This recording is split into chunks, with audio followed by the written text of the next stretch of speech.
नमस्कार दोस्तों, ढोल में पोल चैनल में आप सब मित्रों का हार्दिक स्वागत करता हूं।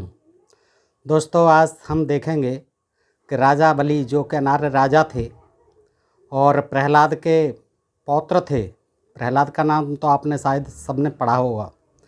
प्रहलाद के बारे में आपने ये भी पढ़ा होगा कि किस तरह से उसको ब्राह्मणों ने जो है भड़का दिया धर्म के नाम पर कि राम राम रट। किसके खिलाफ? अपने पिता हिरण्यकश्यप के खिलाफ। और फिर जो है हिरण्यकश्यप ने तमाम यातनाएं दी, ऐसा लिखा गया है। और फिर जो है प्रहलाद को बचाने के लिए खंबा फाड़ करके, लकड़ी का खंबा था, उसको फाड़ करके निकले। कौन? नरसिंह जी। नरसिंह, उन्होंने जो है अपना जंघाओं पर रख करके उसका पेट फाड़ दिया।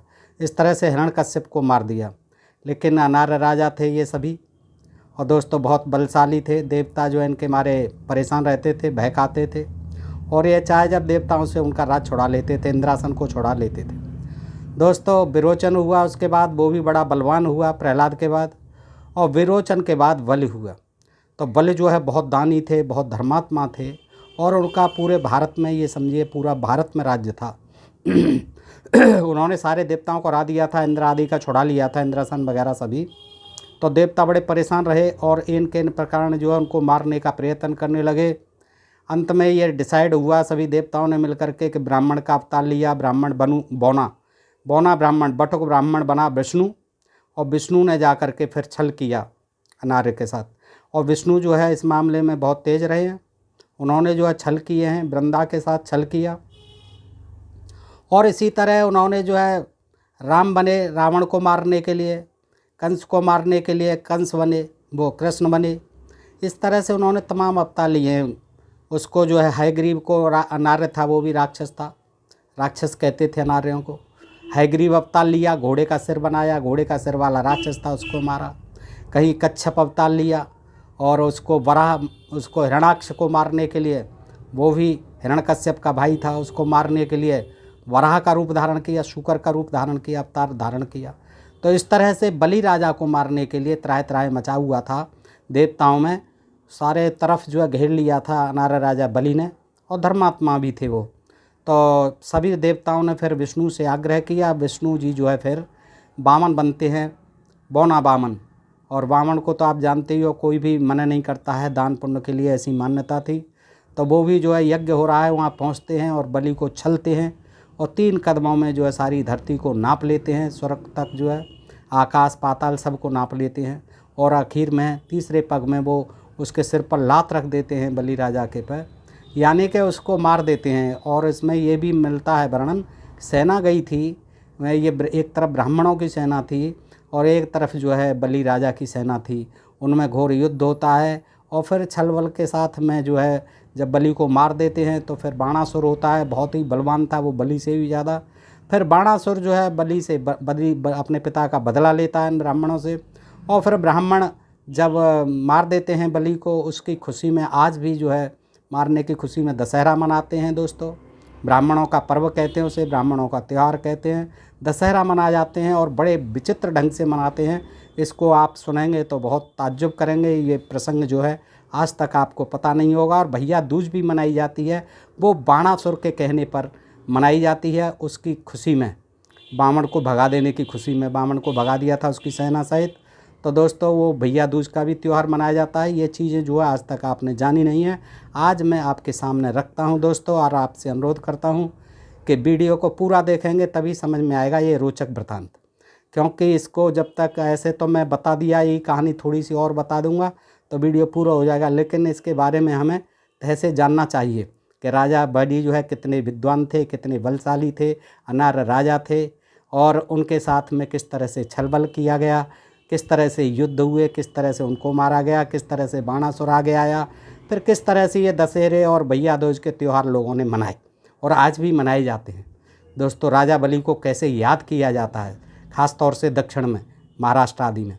तो दोस्तों आइए सुनते हैं कि देखिए, प्रहलाद का बेटा विरोचन और विरोचन का बेटा बलि बहुत ही योद्धा निकला। उसने सबसे पहले अपने ही पड़ोस में रहने वाले छोटे बड़े क्षेत्रपतियों को धृष्ट दंगाखोरों की जातियों से मुक्त किया। दंगाखोरी करते थे उनसे मुक्त किया और उन पर अपना अधिकार कायम किया। बाद में उसने अपने राज्य को बढ़ाने की दिनों दिन कोशिश की। उस समय विप्रों का मुखिया, ब्राह्मणों का मुखिया कौन था? बटुक बामन था। उसको यह सब बर्दाश्त नहीं हो रहा था। अब ये तो कहानी बनाते हैं कि अवतार लिया था, ये किया था। एक बटुक ब्राह्मण था बौना, वो जो है उसको कहते थे, वो मुखिया था विप्रों का। उसको यह सब बर्दाश्त नहीं हो रहा था, इसलिए उसने बलि का राज्य लड़ झगड़ कर लेने के उद्देश्य से ही गुप्त रूप से बहुत फौज तैयार की और अचानक बलि के राज्य की सीमा पर आ पहुंचा। ये पुराणों की कथा से थोड़ा हट करके है, लेकिन सच्चाई यही है। बामन बहुत ही लोभी, साहसी और अड़ियल दिमाग वाला था।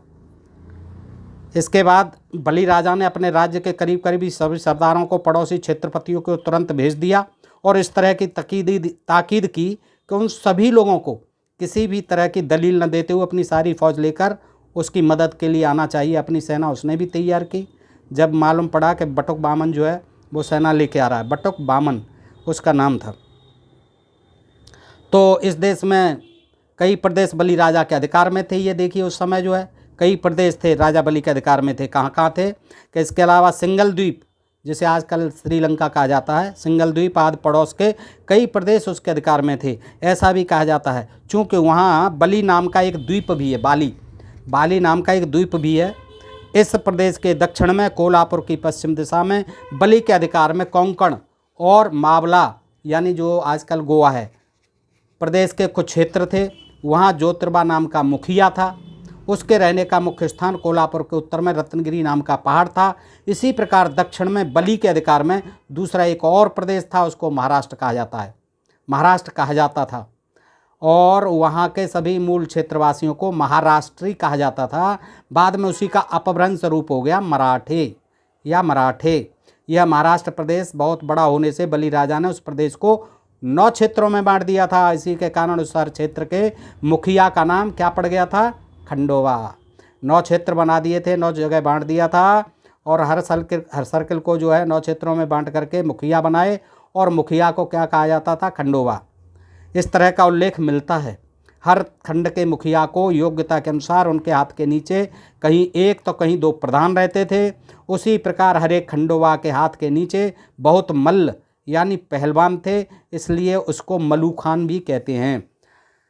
अब देखिए कहाँ कहाँ राज था इनका, बलि राजा का राज इस देश में आजपाल यानी राजा दशरथ के पिता जैसे कई क्षेत्रपतियों के राज्य से भी बड़ा था, इसीलिए सभी क्षेत्रपति उसी की नीति का अनुसरण करते थे। इतना ही नहीं, उनमें से 7 क्षेत्रपति बलि राजा को लगाम देकर उसी के आश्रम में रहते थे, इसलिए उसका नाम 7 आश्रित पड़ गया था। इस प्रकार का उल्लेख मिलता है। तात्पर्य उक्त सभी कारणों से बलि का राज्य विशाल था और बहुत बलशाली था। इस बात को प्रमाणित करने वाली एक लोक कहावत भी है। यह कहावत यह है कि जिसकी लाठी उसकी भैंस, बलि तो कान पिली। इसका मतलब है जो बलवान है वही राजा। बलि राजा कुछ विशेष महत्वपूर्ण काम अपने सरदारों पर सौंप देता था। उस समय बलि राजा अपना दरबार भरवाता था, वहाँ सबके सामने एक उल्टी थाली रख देता था। देखिए ये रोचक कहानियाँ हैं और जानकारियाँ हैं, ये ऐतिहासिक जानकारियाँ हैं बलि के बारे में, पौराणिक नहीं है ये। उस थाली में हल्दी का चूर्ण और नारियल के फल के साथ पान का बीड़ा रखवा कर, तभी से ये परंपरा चली बीड़ा रखने की, कहता था कि जिसमें यह काम करने की हिम्मत है वह यह बात पान का बीड़ा उठा ले। तभी से चली है। बलि राजा के इस तरह कहने पर जिसमें इस तरह के हिम्मत की काम करने की हिम्मत होती थी, वही हर हर महावीर की कसम खाकर हल्दी का तिलक माथे पर लगाकर नारियल और पान के बीड़े को हाथ में उठाकर अपने माथे पर रखकर बाद में अपने दुपट्टे में बांध लेता था। उसी वीर को बलि राजा उस काम की जिम्मेदारी सौंप देता था। बाद में वह वीर बलि राजा की आज्ञा लेकर अपनी फौज के साथ पूरी शक्ति लगाकर शत्रु की फौज पर हमला बोल देता था। इसी की वजह से उस संस्कार का नाम तड़ उठाना पड़ा होगा। तल उचलने मराठी में कहते हैं तल उचलने। उसका अपभ्रंश तड़ी उचलने हो गया। बलि राजा के महावीरों में, बलि राजा के जो महासैनिक थे, महावीर थे, महायोद्धा थे, भैरववा, ज्योतिबा तथा नवखंडोवा अपनी रैयत की यानी प्रजा की सुख सुविधा के लिए इसी तरह के शर्तिया प्रयास करते थे। आज भी मराठों ने कोई भी अच्छा कार्य आरंभ करने से पहले तड़ी उठाने का संस्कार अपना रखा है। आज भी तड़ी उठाने का संस्कार मराठों में होता है। उन्होंने अपने संस्कार के तहत बहिरोवा, ज्योतिबा और खंडोबा को देवता स्वरूप कबूल कर लिया। देवता बन गए वो तीनों, ज्योतिबा, खंडोबा और बहिरोबा, और उनके नाम से तड़ी उठाने लगे। वे लोग हर हर महादेव, बहिरोबाचा या ज्योतिबाचा, चांग भला इस प्रकार का उद्घोष करते थे और बहिरोबा अथवा ज्योति का स्तुतिगान करते थे।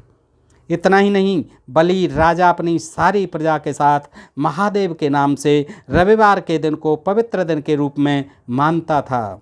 इसकी पृष्ठभूमि में आज के मराठे यानी मातंग, महार, कुनबी और माली आदि लोग हर रविवार के दिन अपने अपने घर के उस कुल स्वामी की प्रतिमा को, राजा बलि की प्रतिमा को जल स्नान करवाकर उसको भोजन अर्पण किए बगैर वे अपने मुंह में पानी की एक बूंद भी नहीं डालते हैं। ये तीनों ही नवखंडोबा, भैरोबा, ज्योतिर्बा, इन सबको ये कुल देवता मानते हैं आज भी।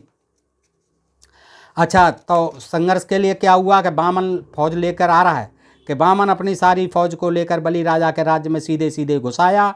उसने बलि राजा की प्रजा को मारते पीटते खदेड़ते हुए हाहाकार मचा दिया और इस तरह से वह बलि की राजधानी तक आ पहुंचा। इसलिए बलि अपनी देश भर में फैली हुई फौज को इकट्ठा करने से पहले ही बेबस होकर अपनी निजी फौज को साथ में लेकर वामन से मुकाबला करने के लिए युद्ध भूमि पर उतर पड़ा।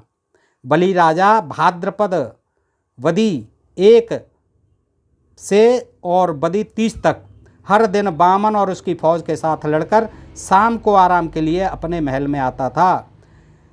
ये सन सम्मत तो नहीं है इसमें, लेकिन भादों का महीना है और प्रथमी से लेकर 30 तारीख तक यानी 1 महीने युद्ध चला था।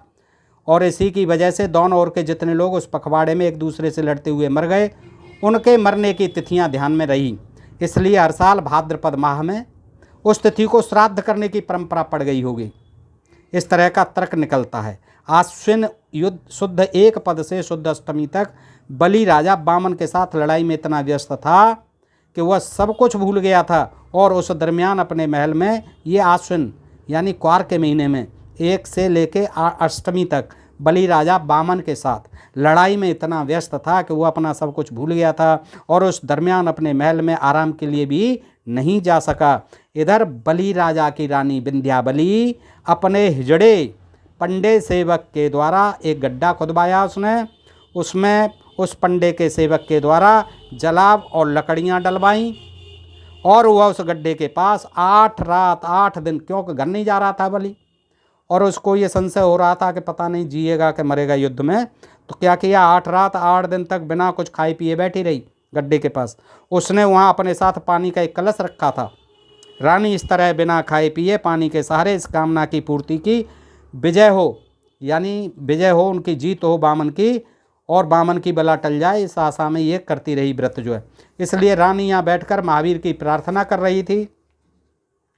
इस दरमियान आश्विन शुद्ध अष्टमी की रात में बलि राजा के युद्ध में मारे जाने की खबर मिलते ही, खबर आ गई अष्टमी को मारे जाने की खबर मिलते ही उसने गड्ढे में पहले से रखी हुई लकड़ियों को आग लगाकर अपने आप को उसमें झोंक दिया, यानी उसने भी आत्मदाह कर लिया रानी ने। उस दिन से सती होने की रूढ़ चल पड़ी होगी। कुछ और भी वृतांत मिलते हैं इस तरह के तमाम पहले देवी देवताओं के, तो ये भी हुआ इस तरह से सती हुई, तो उसी दिन से सती होने की रूढ़ चल पड़ी होगी, ये तर्क दिया जा सकता है। जब रानी विंध्यावली अपने पति के बिछोह के कारण आग में कूदकर मर गई, तब उसकी सेवा में रहने वाली औरतों और हिजड़े पंडों ने अपने अपने बदन के कपड़ों को नोच नोच कर फाड़ डाला होगा और उस आग में जला दिया होगा। उन्होंने अपनी अपनी छाती को पीटकर जमीन पर अपने हाथों को पीटते हुए, तालियां पीटते हुए, रानी के गुणों का वर्णन करते हुए उस गड्ढे के इर्द गिर्द घूमकर अपना शोक प्रकट किया होगा कि हे रानी, तेरा ढिंढोरा घमघमाया आदि दुख की चिंता के ये शोले वहीं शांत हो जाएं, फैले नहीं। इसलिए ब्राह्मणों के धूर्त ग्रंथकारों ने बाद में मौका तलाश कर उस गड्ढे का क्या बनवा दिया, होम कुंड बनवा दिया कि ये बात जो है ज़्यादा चर्चित न हो। होम कुंड बनवा दिया और उसके संबंध में कई गलत सलत बदमाशी भरी घटनाएं गूंथ कर अपने ग्रंथों में लिख कर रखी, उसमें कोई शक नहीं। उधर बलि राजा के युद्ध में मरने के बाद उसके पुत्र बाणासुर ने पूरे 1 दिन हर तरह की मुसीबतों का मुकाबला करते हुए वामन की फौज लेकर भाग गया। इस युद्ध में विजय की मस्ती में वामन इतना मदमस्त हुआ कि बलि राजा की मुख्य राजधानी में कोई पुरुष नहीं है, यह सुनहरा मौका देखकर उस राजधानी पर हमला बोल दिया। वामन अपनी पूरी साथ, अब वो अपनी सेना लेकर के आता है बाणासुर और उससे मुकाबला करता है। तो एक बार तो वो अपनी सेना को लेकर भाग जाता है, लेकिन दोबारा आता है वामन। यह सुन फिर बाणासुर भी तैयार होता है। तो यह सुनहरा मौका देखकर उस राजधानी पर हमला बोल दिया। वामन अपने पूरी साथ फौज लेकर आश्विन सुदी दशमी को बड़ी सुबह उस शहर में जा पहुंचा। उसने वहाँ के अंगनों में लगे हुए जितना सोना था सब लूट लिया। उस शब्द का अपभ्रंश सिलंगण का सोना लूट लिया यह हो गया। आजकल ये माना जाए सिलंगण का सोना लूट लिया यह हो गया। इस लूट के बाद वामन तुरंत अपने प्रदेश लौट गया, जब लूट करके भाग गया। जब वो अपने घर पहुंचा तो पहले से ही उसकी औरत ने मजाक के खातिर, विजय की खुशी में उस मजाक की खातिर कनकी यानी चावल का एक बलि राजा बनवाया और अपने दरवाजे की दहलीज पर रख लिया। इधर वामन लौटता है उस खुशी में कि उसको मार के आ रहे हैं बलि राजा को। तो उसकी पत्नी ने क्या किया कि चावल का एक बलि राजा बनाया और उसकी दहलीज पर रख लिया, दरवाजे की पे। तो वामन के घर पहुंचने पर उसने वामन से कहा कि यह देखो बलि राजा आपके साथ पुनः युद्ध करने के लिए आ गया है, देखो ये बैठा हुआ है, खड़ा हुआ है। यह सुनते ही उसने उस कनकी के बने हुए, चावल के बने हुए बलि राजा को अपने लात की ठोकर से फेंक दिया और फिर घर के अंदर प्रविष्ट किया। उसने बताया कि ये देखिए बलि राजा खड़ा हुआ है आपसे युद्ध करने के लिए। तो जैसे ही वामन ने सुनी ये बात, उसने उसमें ऐसी लात मारी, ठोकर मारी कि घर वो इधर उधर कर दिया और फिर घर के अंदर घुसा। उस दिन से आज तक, ये देखिए दोस्तों जानकारी है ये, उस दिन से आज तक ब्राह्मणों के घरों में हर साल आश्विन महीने में यहाँ दशहरा जो मनाया जाता है, कहते हैं रावण को मारने की खुशी में या अयोध्या लौटे थे राम जी उस खुशी में मनाया जाता है और यहाँ पुतले फूंके जाते हैं। लेकिन दक्षिण में क्या होता है, खासतौर से महाराष्ट्र में, कि आश्विन महीने में विजयादशमी दशहरा को ब्राह्मण औरतें कनकी या भात का बलि राजा बनाकर, जैसे यहाँ पुतले बनाए जाते हैं रावण के, वहाँ वो जो है ब्राह्मण औरतें क्या करती हैं कि चावल का या कनकी का राजा बनाती हैं बलि को और अपने अपने दरवाजे की दहलीज पर रखती हैं। बाद में अपना बायां पांव उस कनकी के बलि राजा के पेट पर रखकर कचनार की लकड़ी भी स्पेशल लाती हैं कचनार की, उसका पेट फाड़ती हैं। दोस्तों ये देखिए कितना जो है द्वेष रहता है अनार्यों के प्रति, आज भी है ये, कि उसमें वामन ने उसको मारा, उसको छला, ये कहानी तमाम आपने सुन रखी हैं। लेकिन ये हकीकत में है कि देखिए आज भी दशहरा जो है वहाँ कैसा मनाया जाता है कि कनकी का बनाते हैं, चावल के आटे का बनाते हैं और फिर उसको लात मारती हैं पेट पर, जो है फिर कचनार की लकड़ी से उसका पेट फाड़ती हैं। बाद में उस मृत बलि राजा को लांग कर अपने घर में प्रविष्ट होती हैं। यही उनमें सदियों से चली आ रही परिपाटी है। ब्राह्मण पंडा पुरोहितों के घरों में यह त्यौहार बड़े उत्साह के साथ मनाया जाता है, इसलिए इस त्यौहार को क्या कहते हैं, ब्राह्मणों का त्यौहार कहते हैं। इसी तरह बाणासुर के लोग, अब बाणासुर के लोग भी सुनिए अनार्य जो थे उस समय के, वो क्षत्रिय थे। अब राजा थे तो क्षत्रिय ही थे, भले ही अनार्य थे। तो इसी तरह बाणासुर के लोग आश्विन शुदा दशमी की रात में अपने अपने घर गए। उस समय उनकी औरतों ने उनके सामने दूसरे बलि राजा की प्रतिमा रखकर उन्होंने भी प्रतिमाएं बनाई राजा बलि की, और यह भविष्यवाणी जानकर कि दूसरा बलि राजा ईश्वर के राज्य की स्थापना करेगा, दूसरा बलि राजा पैदा होगा। ऐसा उनका सिद्धांत था कि बलि राजा जो है अमर हैं और वो फिर आएंगे शासन करने के लिए। जितना अच्छा शासन था, प्रजा चारों तरफ से बहुत सुखी रहती थी, न्याय छान के होता था और सारे काम जो है जन सुविधा के, जन उपयोगी सारे काम बलि शासन में थे, प्रजा बहुत खुशी थी। लेकिन उनको ये रास नहीं आया और ब्राह्मणों ने इन प्रकार ने देवताओं के कहने से मिल करके मरवा दिया।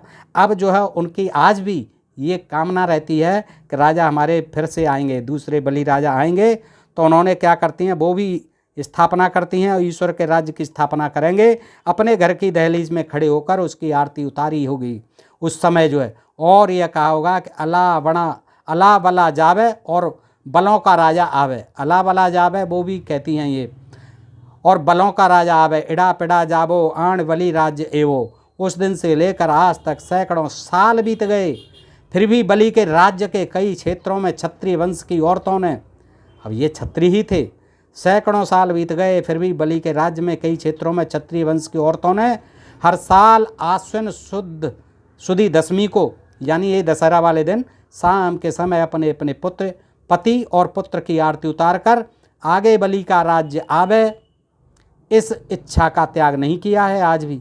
इसमें पता चलता है कि आगे आने वाला बलि राजा कितना अच्छा होगा। धन्य हुआ बलि राजा और धन्य हुआ राजनिष्ठा। इसके बाद में क्या होता है कि छोटे छोटे सरदार अपनी अपनी फौज के साथ आश्विन शुद्धि 14वीं को आकर बाणासुर से मिले। सलाह की उन्होंने भी, और उनके बाणासुर से मिलने की खबर सुनते ही बलि राज्य के कुल मिलाकर सभी ब्राह्मण अपनी जान बचाकर बामन की ओर भागे। ब्राह्मण भी भागे कि भाई ये तो इकट्ठे हो रहे हैं बाणासुर के पास सैनिक से जो है, तो वो भी बामन की ओर भागे। और उनको इस तरह भाग कर आते देखा तो बामन बहुत ही घबरा गया। उसने सभी ब्राह्मणों को इकट्ठा किया। आश्विन शुद्धि 15वीं को वे सभी इकट्ठा होकर सारी रात जागकर अपने भगवान के सामने प्रसाद रूप दांव पेंच तय करने लगे कि बाणासुर से अपना संरक्षण कैसे किया जाए। अब बाणासुर से कैसे बचें, बलि से तो बच गए। दूसरे दिन बामन अपने बाल बच्चों के साथ सारी फौज को साथ लेकर अपने प्रदेश की सीमा पर पहुंचकर बाणासुर का इंतजार कर रहा था, उसकी चढ़ाई का इंतजार कर रहा था। बाणासुर ने न आब देखा न ताब, उसने एकदम बामन पर हमला बोल दिया। बाणासुर ने बाद में उसको पराजित कर दिया और उसके पास जो कुछ था वह सब लूट लिया। फिर उसने बामन को उसके सभी लोगों को साथ अपनी भूमि से खदेड़कर हिमालय की पहाड़ी पर भगा दिया, हिमालय की ओर भगा दिया। फिर उसने उस बामन को दाने दाने के लिए इतना मोहताज बना दिया कि उसके कई लोग केवल भूख से मरने लगे। अंत में इस चिंता में वहीं पर बामन अवतार का सर्वनाश हुआ। इस तरह से इस बामन अवतार का सर्वनाश हुआ, मतलब बामन भी मर गया। बामन के मरने से बाणासुर के लोगों को बड़ी खुशी हुई। वे कहने लगे कि सभी ब्राह्मणों में बामन एक बहुत बड़ा संकट था हमारे लिए। उसके मरने से, उसके नष्ट हो जाने से हमारा शोषण, उत्पीड़न अब समाप्त हो जाएगा। उसी समय से ब्राह्मणों को उपाध्याय कहने की परिपाटी चली। इस तरह का तर्क निकाला जा सकता है। बाद में इन उपाध्यायों ने अपने अपने घरों में युद्ध में मरे अपने सभी रिश्तेदारों के नाम से चिता, जिसको आजकल होली कहा जाता है, जलाकर उनकी दाह क्रिया की। क्योंकि उनमें पहले से ही, अब ये होली का भी कारण उनका अलग रहा। ये जो उनका कारण होली मनाने का था कि वो जो है वो करते हैं, उनका श्राद्ध आदि करते हैं, होली जलाते हैं जो उनके युद्ध में मारे गए ब्राह्मणों के। तो जो युद्ध में मरे अपने सभी रिश्तेदारों के नाम से चिता जलाते हैं और उनकी दाह क्रिया करते हैं। ऐसा आज भी चल रहा है क्योंकि उनमें पहले से ही मृत आदमी को जलाने का रिवाज था। उसी प्रकार बाणासुर और अन्य तमाम क्षत्रिय युद्ध में मरे अपने अपने सभी रिश्तेदारों के नाम से फाल्गुन बदी 1 को वीर बनकर हाथ में नंगी तलवारें लिए बड़े उत्साह से नाचे कूदे और उन्होंने मृत वीरों का सम्मान किया। क्षत्रियों में मृत आदमी के शरीर को जमीन में दफनाने की बहुत पुरानी परंपरा दिखाई देती है साउथ में। अंत में बाणासुर ने उस उपाध्याय के रक्षण के लिए कुछ लोगों को वहाँ रखा, से सभी को अपने साथ लेकर अपनी राजधानी में पहुँचा। उनसे बचाने के लिए कुछ को तो वहाँ पर सैनिक अपने कायम कर दिए उपाध्यायों से बचाने के लिए, ब्राह्मणों से बचाने के लिए। से सभी को साथ लेकर अपनी राजधानी में पहुँचता है और बाणासुर के अपनी मुख्य राजधानी में पहुँचने के बाद जो खुशी हुई उसका वर्णन करने से ग्रंथ का विस्तार होगा। इस डर की वजह से यहाँ मैं उस घटना का संक्षिप्त इतिहास दे रहा हूँ। बाणासुर अपने सारे जायदाद की गिनती करके आश्विन बदी त्रयोदशी को उसकी पूजा की।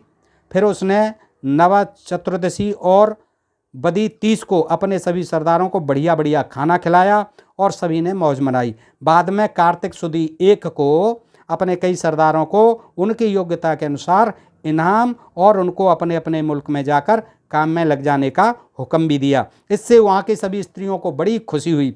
उन्होंने कार्तिक शुद्धि 2 को, यहाँ पर जो दौज मनाई जाती है, कार्तिक शुद्धि 2 को अपने अपने भाइयों को, स्त्रियों ने, क्षत्रियों की स्त्रियों ने इस खुशी में कि वो जीत के आए और सारे जो है अपने अपने सबको जिम्मेदारियां सौंप दी, विदा कर दिया सामंतों को, सरदारों को। और कार्तिक शुद्धि 2 को स्त्रियों ने खुश होकर अपने अपने भाइयों को यथा सामर्थ्य भोजन खिलाया, यानी भैया दूज मनाई।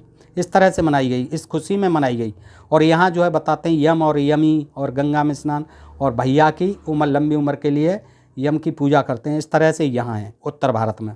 और वहाँ इसी खुशी में था कि वो जीत करके आया था बाणासुर, और दोज को जो है अपने अपने भाइयों को यथा सामर्थ्य भोजन कराया सभी बहनों ने, और उनको भोजन खिलाकर पूरी तरह से समाधान किया। बाद में उन्होंने उनकी आरती उतारी और कहा कि अला बला जावे और बलि का राज आवे, इड़ा पिड़ा जावो आण बलि चे राज एवो। इस तरह उन्होंने आने वाले बलि के राज्य स्मरण दिलाया। उस समय से आज तक हर साल दिवाली को भैया दूज भाऊ बीज के दिन क्षत्रिय लड़कियां अपने अपने भाई को आने वाले बलि राज्य का ही स्मरण दिलाती हैं, लेकिन उपाध्याय कुल में इस तरह का स्मरण दिलाने का रिवाज ब्राह्मण लोग नहीं मनाते हैं इसको। आगे देखें क्या होता है कि बलि राजा को पाताल में गाड़ने के लिए आदि नारायण वामन अवतार लिया था। अब सिर पर पैर रखा तो क्या माना जाता है कि गाड़ दिया पाताल में, सारा ले लिया, और बलि का तो कुछ रहा ही नहीं था। तो लात में तो इतना ताकत थी भाई, उसने इतना नाप लिया सारा, इतनी बड़ी लात रही होगी, तो वो जैसे ही सिर पर रखी तो वो पाताल में गड़ गया बलि राजा। उस बामन ने भिखारी का रूप धारण किया फिर, और उसने बलि राजा को अपने छल कपट में फंसाया। उसने बलि राजा से 3 कदम धरती का दान मांगा। यह पौराणिक कथा है दोस्तों।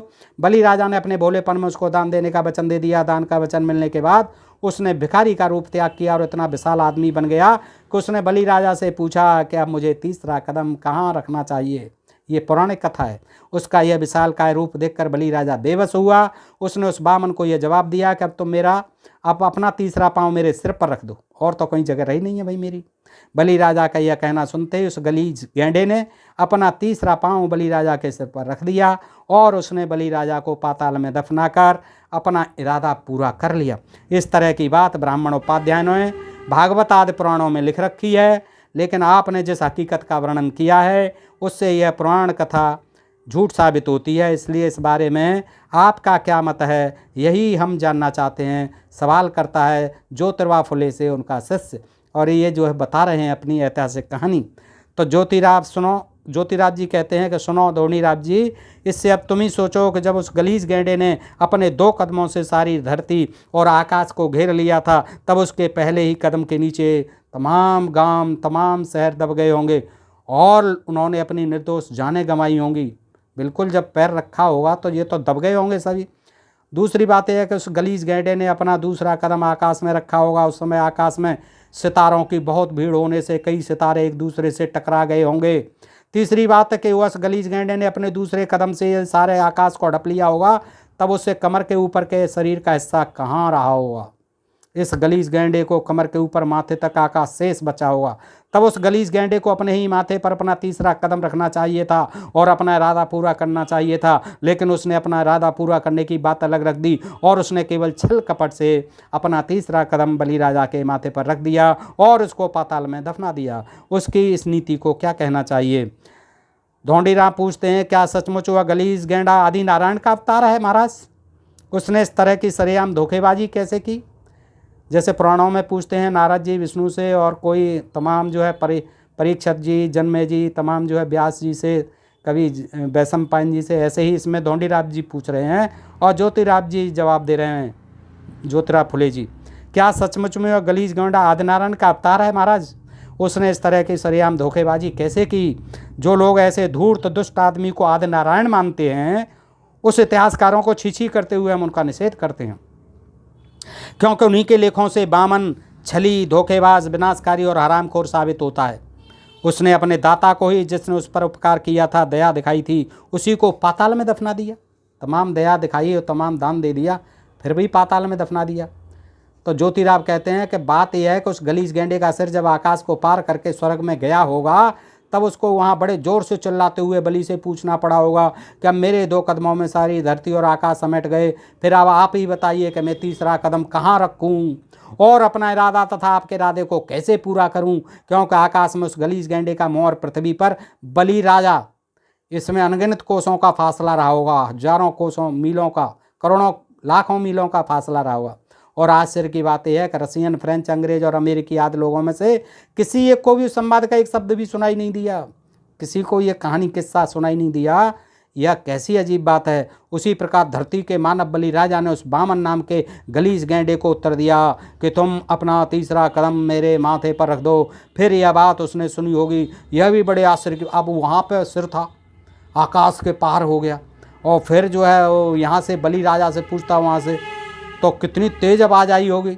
तो ज्योतिराव फुले जी कहते हैं कि यह आवाज़ जो है किसी देश के किसी निवासी ने नहीं सुनी, जो अंग्रेज आते हैं, रसियन, फ्रेंच, अंग्रेज, अमेरिकी, और वो इतनी ज़ोर से आवाज़ हुई होगी, यहाँ पे पृथ्वी पे सुनना है बलि राजा।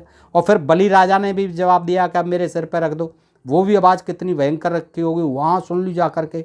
तो किसी ने नहीं सुनी। तो ये अजीब बात है, ये उसका जो है इस तरह से खंडन करते हैं। ये सारी कहानी मनगढ़ंत है।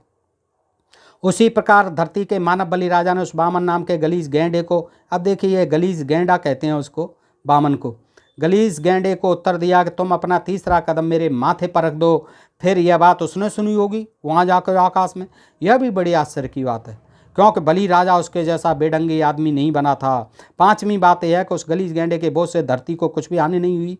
यह कैसी आश्चर्य की बात है। अब जब इतना भारी पैर था कि सारा नाप लिया, तो ये लोग और ये जीव जंतु कहाँ रहे थे पृथ्वी के, कहाँ बचे होंगे जब पूरा रख दिया पैर। तो यही एक तर्कसंगत विचार है कि कहाँ इतना बड़ा आकाश तक पहुँच गया, वहाँ से पूछ रहा है, बलि सुन रहा है, फिर बलि कह रहा है सिर पर रख दो। तो इतनी आवाज़ें जाना, इतना विशाल, तो वो आदमी कहाँ ठहरा होगा, फिर आकाश से फिर कहाँ ऊपर जो है पहुँचा होगा सारा जो है सिर आदि। तो ये जो है तर्कसंगत बातें हैं। इससे मालूम पड़ता है कि ये सारी पुराणों की गपोड़ पंथियाँ हैं, इसमें कुछ है नहीं। हाँ, सीधा सीधा झगड़ा हुआ था, जो ऐतिहासिक तथ्य बताए हैं कि बामणों ने मिलकर के, बामन बनाया था, अपना नेता था बामन, बटुक बामन, और उसने जो है छलबल से और अपनी सेना वाना इकट्ठा करके लड़ाई हुई थी। फिर बाद में उसको बाणासुर ने हराया था, बलि के पुत्र ने। ये ऐतिहासिक कहानी हो सकती है, जिसके का खुशी में दशहरा और भैया दूज मनाए जाते हैं आज भी, और बलि राजा के शासन की जो वहाँ पर आज भी याद की जाती है। तो यदि धरती की हानि हुई होती, धोंडीराव कहते हैं, पूछते हैं कि यदि धरती की हानि हुई होती तब हम उस दिन कहाँ से देखते, हम कहाँ रहते। उस गलीज गैंडे ने क्या क्या खाकर अपनी जान बचाई होगी। अब भूखा प्यासा वहाँ पर रहा होगा, उसका मुंह तो कहाँ क्या खाया होगा। सही है, ये प्रश्न उठते हैं।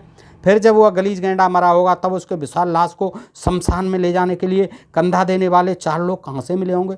भाई मरा होगा जब बामन जो है, तो वो कहाँ से कितने ढोए होगी, कहाँ समाई होगी उसकी डेड बॉडी।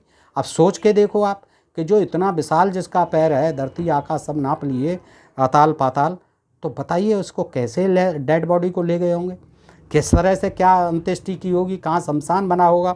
वह उसी जगह मर गया होगा यह कहा जाए, तब उसको जलाने के लिए पर्याप्त लकड़ियाँ कहाँ से मिली होंगी। यदि उस तरह की विशालकाय लाश को जलाने के लिए पर्याप्त लकड़ियाँ नहीं मिली होंगी, तो वह कहाँ जाए। तब उसको वहीं कुत्ते सियारों ने ऐसे हो सकता है नोच लिया होगा, खा लिया होगा, और उसका हलवा परस्त किया होगा कि नहीं। तात्पर्य है कि भागवत आदि सभी पुराण ग्रंथों में उक्त प्रकार की शंका का समाधान नहीं मिलता है। उन्होंने तो ये अंट संट बातें लिख दी हैं, इनका कोई तर्कसंगत आधार नहीं है, ना कोई समाधान है। इसका मतलब स्पष्ट है कि उपाध्यायों ने बाद में समय देकर सभी पुराण कथाओं के इस तरह के ग्रंथों की रचना की है, ये सिद्ध होता है। तो दोस्तों, इस तरह से ये बड़ा विचित्र और बड़ा अद्भुत प्रसंग मैंने जो है, ये देखिए गुलामगिरी है ये पुस्तक, और ज्योतिर्वाब गोविंदराव फुले जी इसके लेखक हैं गुलामगिरी के। ये बहुत चर्चित पुस्तक है और सबको पढ़ने की मतलब है। इससे जो है कई राजाओं का, हमारे जो अनार्य राजा हुए थे, उनका इतिहास जानने को मिलता है दोस्तों। तो बताइए आपको आज का प्रसंग कैसा लगा, कैसी जानकारी लगी। अगर अच्छी लगी हो तो अपने मित्रों में शेयर करें और अपने प्रिय चैनल ढोल में पोल को सब्सक्राइब करते रहें दोस्तों। फिर मिलते हैं ऐसे ही किसी नए प्रसंग के साथ नए वीडियो में। तब तक के लिए आप सब मित्रों का हृदय से आभार। नमस्कार, जय भारत, जय इंडिया दोस्तों।